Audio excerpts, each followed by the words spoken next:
उस वक्त अगर पूरे भारत में अगर कोई ये कह रहा था कि तबलीगी जमात कोविड के फैलने की जिम्मेदार नहीं है बल्कि उसको बदनाम करने की कोशिश की जा रही है, जो ऐसी तंजीम है जो इखलास की बुनियाद पर काम किया जाता है, तो किसी में हिम्मत नहीं थी। ना समाजवादी पार्टी के नेता में हिम्मत थी, ना आरएलडी ना बसपा के नेताओं में हिम्मत थी कि ये इस ताल्लुक से कुछ कह सके। अगर पूरे मुल्क में कि पूरे उत्तर प्रदेश में अगर किसी ने आवाज उठाई तो उसका नाम असदुद्दीन ओवैसी था, जिसने तबलीगी जमात को बदनाम करने की मजम्मत की। चपरोली की आवाम को मैं ये भी बताना चाहूंगा कि जब आप 10 फरवरी के दिन अपने वोट का इस्तेमाल करने जाएंगे तो याद करिए कि जब कोविड की वेव में आप जानते हैं कि 27 दिन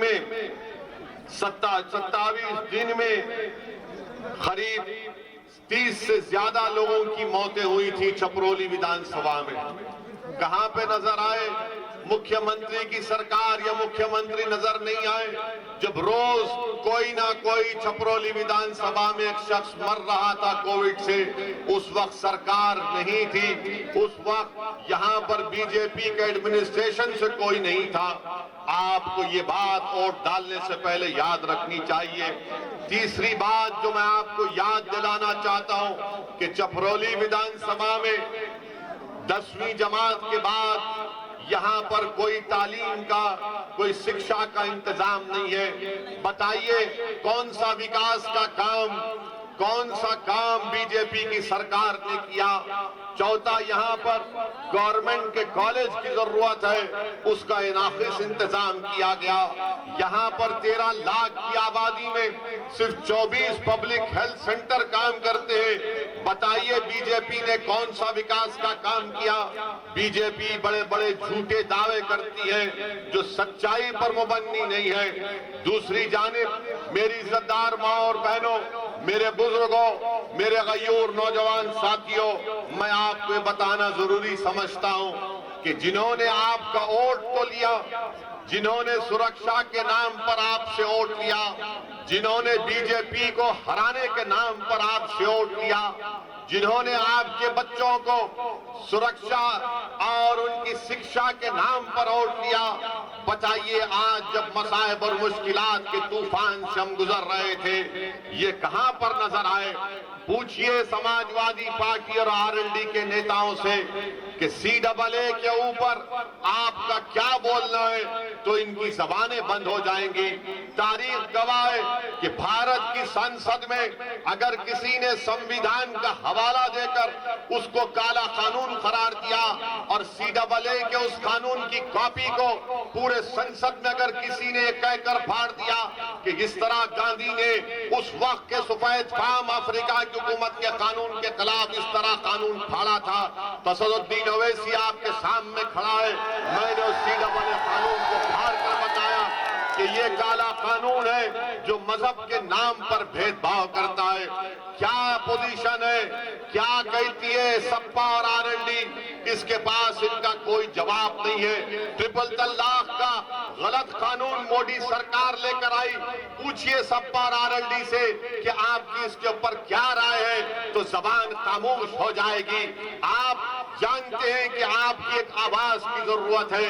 आप जानते हैं कि उत्तर प्रदेश की विकास और उत्तर प्रदेश की मजबूती के लिए बहुत जरूरी है कि अल्पसंख्यक समाज की भी एक आवाज हो। अगर आप सिर्फ खामोशी के साथ वोट डालते रहेंगे, मैं आपको बताने आया हूं कि आप वोट डालेंगे भी और अनीस के हक में इंशाअल्लाह ताला अपने वोट का इस्तेमाल करेंगे।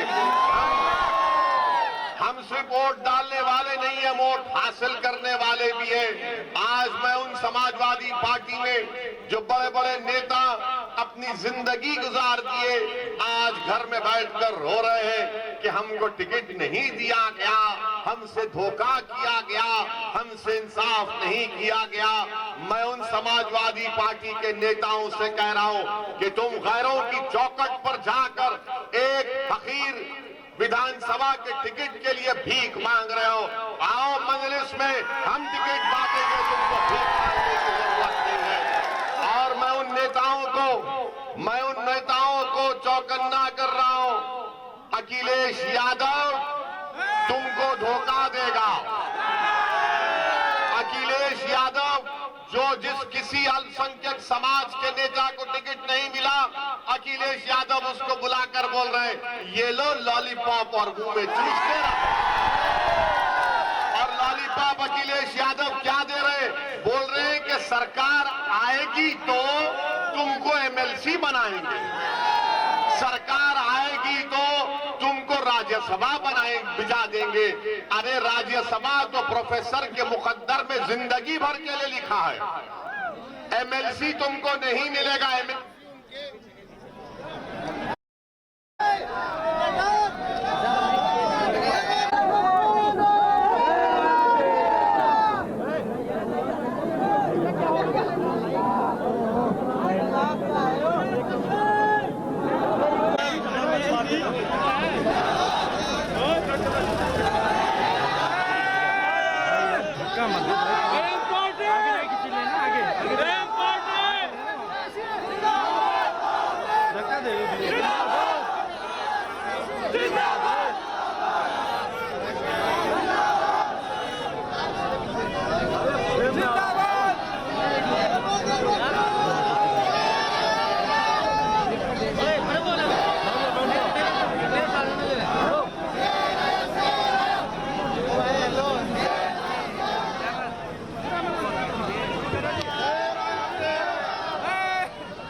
बाबा क्या कहते हैं, विकास किया। अरे बिजली का इंतजाम नहीं किया, क्या आप विकास किया बाबा? बाबा ने तो कुछ किया ही नहीं। बाबा सिर्फ लंबी लंबी छोड़ के अपने उस्ताद की तरह, मोदी जी की तरह। अनिल बिजली का इंतजाम नहीं। मैं आपसे अर्ज कर रहा था, मैं आपको बता रहा था समाजवादी पार्टी के बारे में, तो मैं समाजवादी पार्टी के नेताओं को कह रहा हूं कि आप अगर घर में बैठ गए तो हमेशा के लिए बैठ जाएंगे। आइए हमारे साथ आ जाइए, हम आपको अपने कंधे पर बिठाकर आपकी राजनीति को इंशाअल्लाह चमका देंगे। अखिलेश यादव आपको डुबा देगा और आपकी राजनीति को हमेशा के लिए दी एंड कर देगा, खत्म कर देगा। अब ये इनको सोचना है कि वो क्या करेंगे। तीसरी बात, यहां पर पिछले बार विधानसभा के चुनाव से किसको जिताया था आपने? किसको जिताया था? कौन सी पार्टी का था? अब कहां कूद कर चला गया? गुलाटी कहां मारा? अब उसका जिम्मेदार हम हैं। हमने उसको कहा था कि बेटा गुलाटी मार के मोदी जी के गोद में जाकर चाय पी ले। हमने तो नहीं कहा था ना। अब जयंत चौधरी इस पर क्या बोलेंगे? जयंत चौधरी के पार्टी से ये कूद कर नरेंद्र मोदी और योगी के साथ बैठकर उस पार्टी का प्रत्याशी बनकर यहां पर आया है। आपका वोट जाय होगा, याद रखिए। आपने 2019 के पार्लियामेंट के चुनाव में बीजेपी को वोट दिया आपने? कितनों ने हाथ उठाओ, जरो मत। कौन जीता यहां से? कौन जीती? हम बोले थे आपको वोट डालने के लिए। आपके वोट की कीमत क्या रही है बताओ?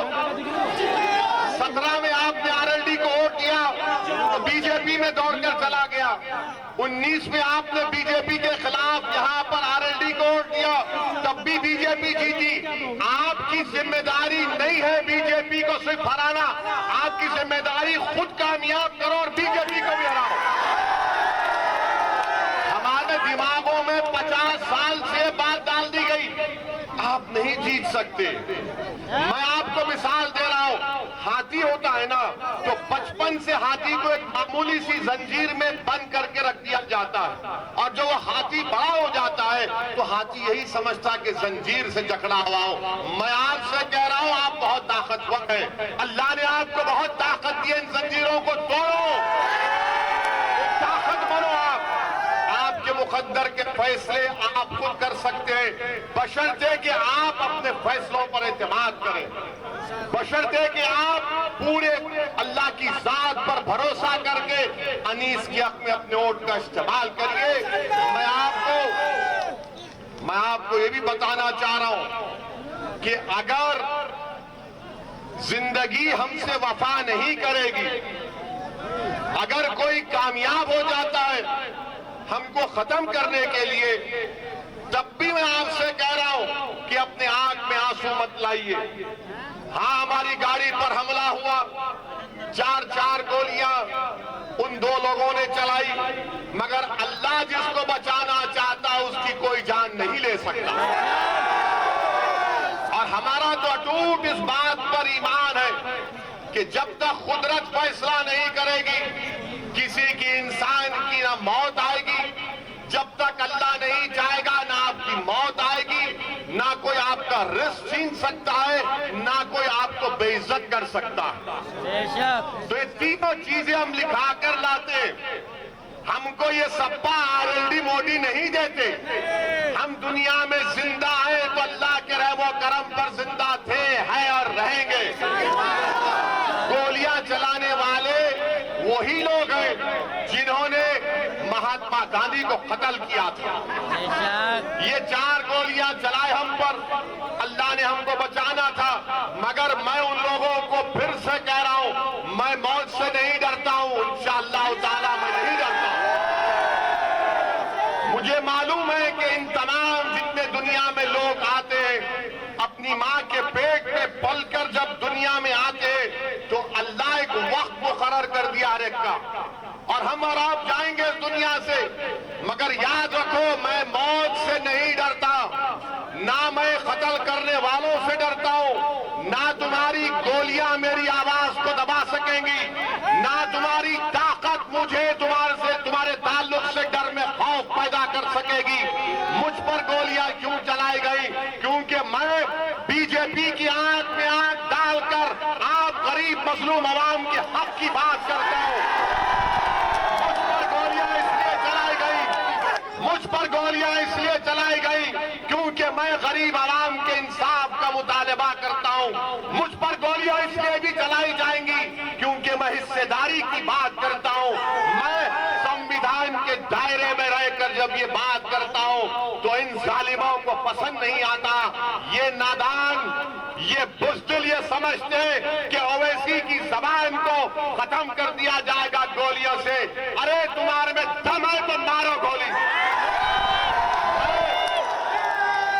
मगर अल्लाह ने फैसला किया कि तुम्हारी गोली से मेरी मौत होगी, तो मैं आपसे कह रहा हूं, आप अपने हर बेटे को, अपनी बेटी को मुझसे ज्यादा काबिल बनाना। अगर एक ओवैसी मरेगा तो तुमको मैं वसीयत करता हूं कि लाखों में तुमको मुझसे ज्यादा ओवैसियों को पैदा करना पड़ेगा। और याद रखो, हम दुनिया में आए तो जाएंगे, मगर अपने बेटों को, अपनी बेटियों को डॉक्टर बनाइए ताकि वो बीमारों का इलाज कर सके। अपने औलाद को जर्नलिस्ट बनाइए ताकि वो जालिम हुक्मरानों से बेबाकी से सवाल कर सके। आप अपनी औलाद को सियासतदान बनाइए, विधायक बनाइए, सांसद बनाइए, जिला परिषद में लेकर जाइए, चेयरमैन बनाइए, लड़िए। याद रखिए, जो ये चिड़िया होती है ना, जो आसमानों में उड़ती है, क्या वो अपने घोंसले में उड़ती है या बाहर निकलकर उड़ती है? परवाह देश की, सोमवार से शुक्रवार रात 10 बजे TV9 भारतवर्ष पर।